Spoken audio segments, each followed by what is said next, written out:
she was out there standing around, double cheeked up on a Tuesday afternoon.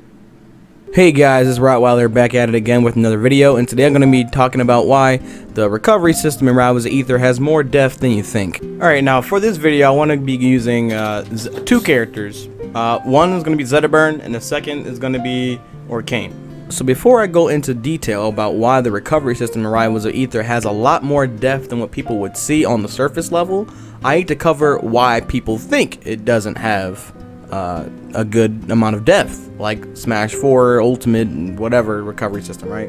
And the main reason here is because of the lack of ledges.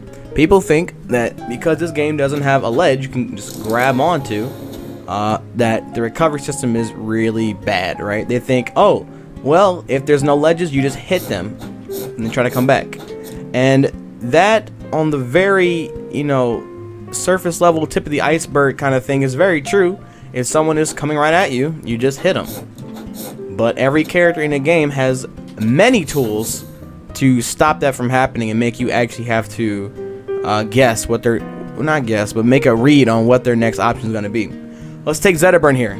So Zetaburn is the most common character. You'll hear people talking about having a bad recovery or being really screwed by the ledge mechanics or the lack thereof ledge mechanics in the game. And it's usually by people who don't play Rivals or people who are very new to the game, and they don't take into consideration, that sent me nowhere, fourth burn is so bad. Anyway, the consideration that he has many mix-ups even when he's off stage. So what most Smash players will do, because there's no ledges in the game, is something like this. Right,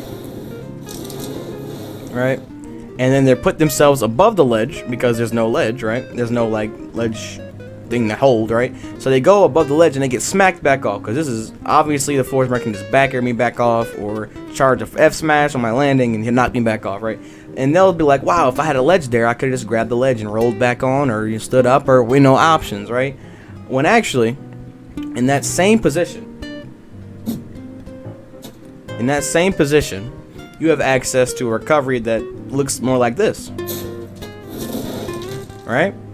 And you have fought your way back on stage with a projectile that covers in front of you, and that's just, again, just slightly below the tip of the iceberg here. If they're standing closer to that ledge to try to, stop the fireball, you have a disjointed tail. This, if you look at the hitboxes at least, is disjointed. So what you can do is something like this and fight them away from you. And if you think they're gonna parry, you can mix that timing up with something like this, right? And that'll hit them. And this has actually deceptively large hitbox. Let me see if I can get it. That covers further than you think, actually. I mean, it doesn't look too much bigger, actually, but it actually covers a way wider distance than obviously his back air. And not only do you have this, let's say they're prepared to parry even that, right? Zetaburn can still do this, right? And that is the mix-up. And just like how Sylvanos likes to get hit sometimes in order to come back at a more favorable position, like I have in my other Sylvanos recovery guide. If you haven't seen that, I suggest you check it out. But Zetaburn also likes this. He likes being hit if it puts him in a better spot. And a lot of times you'll see Zetaburns, like, in scenarios, I might have to move this over. Right? You'll find yourself in this kind of position where you're going up for the recovery and they're about to hit you for your recovery. And even here, right? I might do this. It's about to be difficult. There we go. Even here, you have an option. And again, if they're gonna parry the hit, you can just flip over them. And this is the worst character, right? Or the worst quote-unquote recovery in the game. And yeah, I want to also cover a point that one of the developers of this game made. His name is Trevor Youngblood. Great guy. But he said something that really kind of irked me. So first I have to talk about Leffen. So Leffen was talking about how the game's lack of ledges actually takes away the depth, and because you don't have to cover, are they going to the ledge or are they going on stage, you always just know they're going above the ledge because there's no ledge, right? And Trevor said, yeah, he's correct, because there's no ledges, you know, it makes sense. You only have to cover below. And that is just false. There are many things that add depth to the game besides just where you're going to go. There's how are you going to get there. Like, that is a recovery that is pretty solid, and that's like a read for your opponent to make. Like, oh, is he going to delay his wall jump here? Then I shouldn't throw out this tilt because then it'll be punishable. Or should I really stand this close to the wall because then this back air will hit me? Okay, well then should I parry the back air? Well, if he does down B, because that has different timing, that'll actually hit me for parrying. Oh, okay, I'll just wait for the down B. Okay, wait. Well, what if he does the flip? Then the parry won't actually hit. You know, get the reward, so he gets the recovery for free. And all this is something you have to think about when you're recovering. I mean, when you're edge guarding even a character like Zetterburn, who has quote-unquote one of the worst recoveries. So for someone to say that the game lacks, you know, the depth of the other games because it doesn't have a ledge, it's just false. That's straight up false. And this is like not even like ABSA, right? ABSA has by far the biggest brain recovery with the most mix-ups. And if Zetterburn has this much, and she has like by far the most, everyone in between still has a ridiculous number of things you need to think about.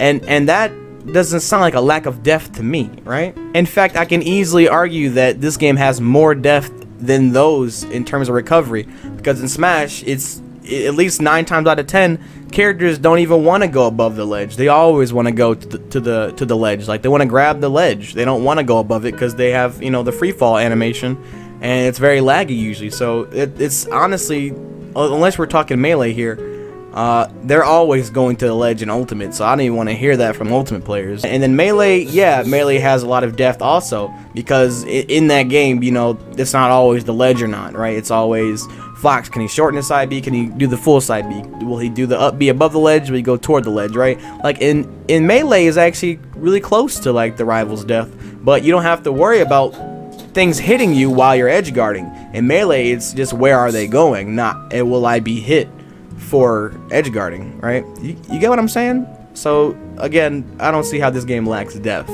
And characters like Orcane, like Sylvanos, Raster, honestly anyone who can go above the ledge. So there's two types of ways to recover in Rivals Aether. You'll see, depending on your character, you either have to climb the wall like that, and that's what I consider climbing the wall, when you have to work your way up from the bottom and then, you know, go above the ledge to recover.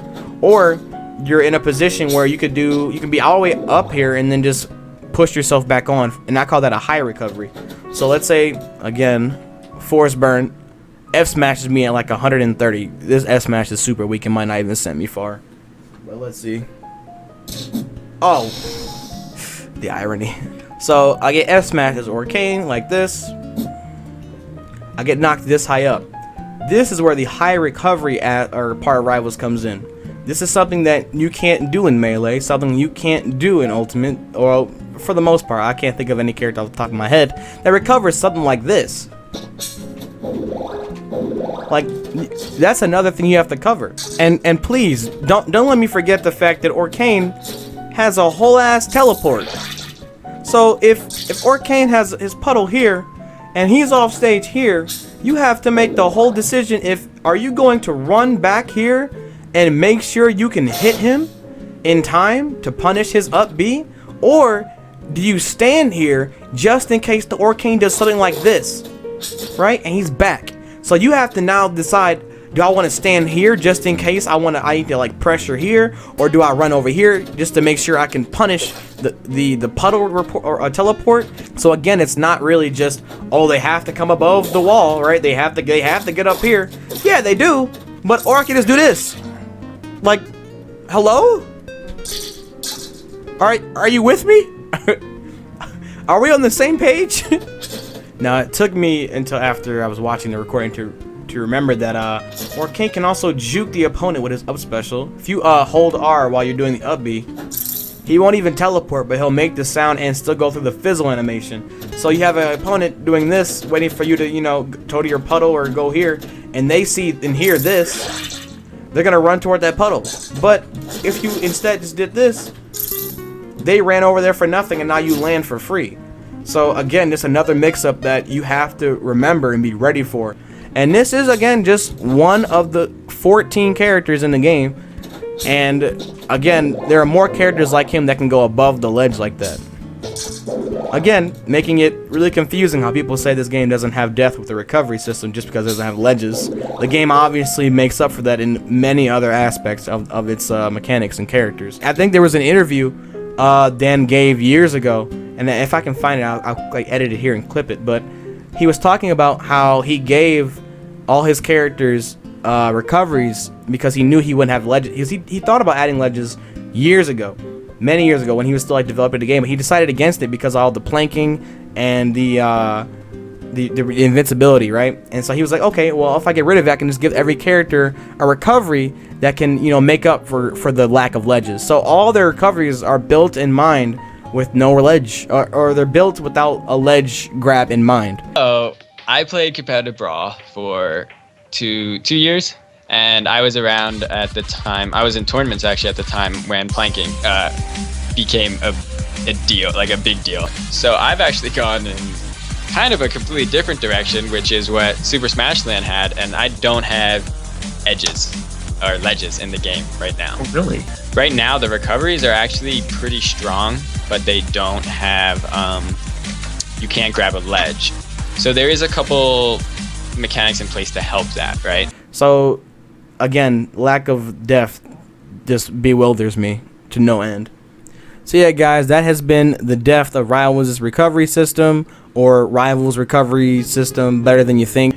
I hope you guys learned something, and I hope the people who like just spout nonsense about, oh, the game has less depth because this, that, and this, like I hope now you see why you're wrong, because the game clearly has way more depth than just there's no ledge in this game, so I guess you only have to go above it. I mean, yeah, but there's a lot of little nuances, little nuances. God, words, nuances. There's a lot of nuances to why that isn't as simple as it may appear. All right, it's been Rottweiler. I'll see you guys later. Peace. Flame to your neck, that's a choke slam. Set her gall of four to assassinate your whole fam. Absa in the back, she making sure this shit electrifying. Lyrics over, he so now we